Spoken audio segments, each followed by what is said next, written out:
వాళ్ళంతా? కులం లేదు, మతం లేదు, భయం అసలే లేదు. ధైర్యం తప్ప ఏమీ తెలియని కళ్ళల్లో మొదటిసారి భయం పొరలు కమ్ముకున్నాయి. ఎవరు చేశారు ఇదంతా? సానా పెద్ద కథ సామి. రక్తంతో సంద్రమే ఇరుపెక్కిన కథ మా దేవర కథ.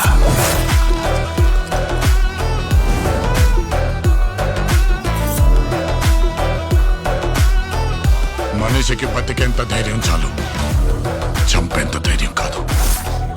కాదు కూడదు అని మీరు మళ్ళీ ఆ ధైర్యాన్ని కూడగలిగితే